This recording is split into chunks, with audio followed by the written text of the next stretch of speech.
की तरह गया, उसने जितना भी कोलेस्ट्रॉल था उसे सक कर दिया। उदाहरण रूपी मैंने एग्जाम्पल दिया, इसी को कहते हैं सर, अगर मैंने प्रेशर नेगेटिव ज्यादा जनरेट कर दिया, नेगेटिव प्रेशर सकिंग क्या है सर, मैं नेगेटिव प्रेशर जनरेट कर दूं, इसको भी खींच लूंगा भाई, वैक्यूम से खींच लूंगा, तो वो क्या वैक्यूम की तरह काम करा, उसने जनरेट करके ये बेनिफिट दिया। तो कोलेस्ट्रॉल जो आप मुझे अभी कहना चाह रहे हो सर, आंतों की सफाई सबसे उत्तम है अपने कोलेस्ट्रॉल को कम करने का, उससे बीपी नीचे आ जाएगा। अब उसके लिए क्या करना है, जैसे मैंने आपको बताया ना, आपने फल वाला काम कर लिया एक दिन, दूसरा और डॉक्टर साहब क्या कर सकते हैं, कुछ मत करो साहब, हरड़ ले आओ, रोज नहीं खानी सर, रोज में तो फिर आदत हो जाएगी, एक दिन खाओ भैया, आज जो मेरे को कहीं जाना नहीं सर, तीन चार बार जो मेरी आंतों में जमा है, क्योंकि अब सब ड्यूटी आपकी कहाँ लगी, आपको कैसा मिला कैसा नहीं मिला, वो इमरजेंसी में कैसा कच्चा, वैसे तो आप ही भोजन स्वयं बनाते हो, परंतु हमेशा इसकी गारंटी नहीं होती ना उसकी क्वालिटी कैसी होगी। तो सड़न को क्या करना है, आंतों से निकालने का सबसे आसान उत्तम तरीका ये, आपका बीपी गारंटी के साथ आने वाले 90 दिनों के अंदर आप कुछ कहोगे डॉक्टर साहब तो गोली खानी पड़ी या कुछ खानी पड़ी, नीचे आ गई, हफ्ते की एक बार फास्टिंग के साथ और ये पेट साफ करने से। और कोई प्रश्न किसी के मन में सर? सर ये आपने बताया जी साहब, जो सुबह सुबह गुड़ खाने का जी, तो ये बात कब पित्त तीनों का अलग अलग है सर, ये तो तीनों खा सकता है कि नहीं खा सकता? नहीं खा सकता सर, बात वाला खाइए। खाली बात वाला जी साहब, गुड़ वाला सुबह सुबह गुड़ खाएगा तो उसका कब बढ़ जाएगा, ठीक साहब।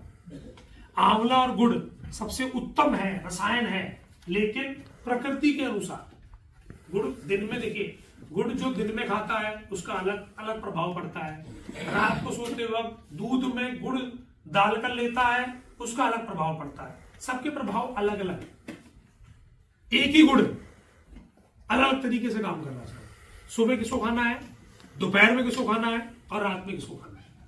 जो कफ वाले हैं वो रात में ले लें, जो वात वाले हैं वो सुबह ले लें, और जो पित्त वाले हैं वो दिन में ले लें।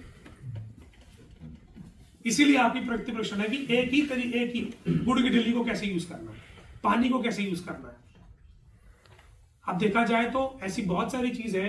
अब आपको बोले वैसा, अगर मेरे को मान लीजिए किसी को दर्द है, कोई कहती मेरे बैक पेन है साहब, ठीक साहब, करेक्ट, आपके खून में क्या हो गया जिसकी वजह से बैक पेन हो गया? कुछ लोग कहते हैं साहब यस, ब्लड सर्कुलेशन जब अटक रहा होता है तो नसों की दिक्कत होती है, ठीक साहब। तो ब्लड सर्कुलेशन यानी खून, उसमें क्या आ गया, कुछ ऐसी चीजें आ गई जो एकदम तुरंत से खून नहीं दौड़ पा रहा साहब। अगर मान लीजिए यहां पर है, मैं गरमाइश दे दूं तो क्या बढ़ गया यहां पर, सर सर्कुलेशन बढ़ गया, दर्द कम हो गया या कुछ और हो गया।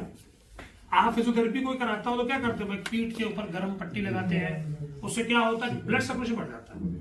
अब सर्कुलेशन को साफ करने का तरीका क्या है? दुनिया में सबसे आसान तरीका नीम के पत्ते हैं साहब, सबसे आसान तरीका यही है। आप नीम के पत्ते आपको खाने में कष्ट है तो नीम की दातुन कर लो, रस गया वो आपका ब्लड सर्कुलेशन साफ कर गया। अगर कोई डायबिटिक पेशेंट है तो मीठा का उल्टा क्या है साहब, कड़वा, करेला, नीम या कुछ और खिलाया था, गिलोय, आदमी यही खाता है, करेक्ट है साहब। आप उसको गोली के रूप में